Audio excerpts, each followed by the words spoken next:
রোজ ট্রেনে যাতায়াত করেন অথচ এই ট্রেনের নিয়মগুলি জানেন না, তাহলে কিন্তু আপনাকে যে কোনো মুহূর্তে আপনাকে কয়েকশো থেকে কয়েক হাজার টাকা পর্যন্ত জরিমানা করতে পারে রেল।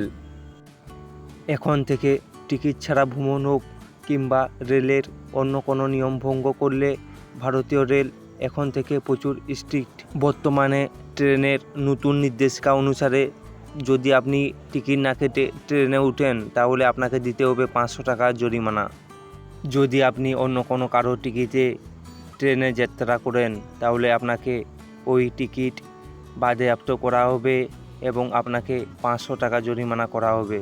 বিনা অনুমতিতে হকারি করলে 2000 টাকা জরিমানা, ট্রেনে ভিক্ষা করলে 2000 টাকা জরিমানা এবং তার সঙ্গে 1 বছরের জেল হবে।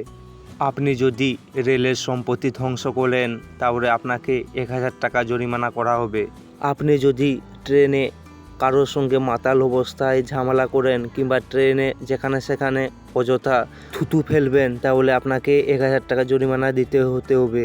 এই একই ঘটনা যদি দ্বিতীয়বার ঘটান তাহলে আপনাকে 5000 টাকা জরিমানা করা হবে এবং আপনার জেলও হতে পারে। এছাড়া যাত্রী এলাকায় বিনা অনুমতিতে প্রবেশ করলে 500 টাকা জরিমানা করা হবে।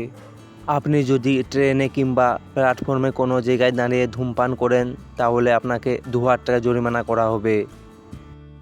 মহিলা সংরক্ষিত কোনো কামরায় কিংবা কোনো আসনে যদি পুরুষ যাত্রী বিনা অনুমতিতে প্রবেশ করেন তাহলে আপনাকে কিন্তু 2500 টাকা জরিমানা করা হবে। বেআইনি বস্তু নিয়ে ট্রেনে উঠলে আপনাকে কিন্তু 10,000 টাকা জরিমানা করা হবে। এছাড়া রেলের নিয়মগুলি ভাঙলে রেল প্রথমবার 2000 টাকা জরিমানা এবং দ্বিতীয়বার 5000 টাকা জরিমানা নেবে রেল। যাত্রীদের দিকটা সুরক্ষিত করতে এত বড় নিয়মটা নেওয়া হয়েছে রেলের তরফ থেকে। যারা নিত্য যাতায়াত করেন ট্রেনে তারা এই নতুন নির্দেশিকা মাথায় রাখবেন। নিত্য নতুন ভিডিওর আপডেট পাওয়ার জন্য চ্যানেলটি সাবস্ক্রাইব করে দেবেন।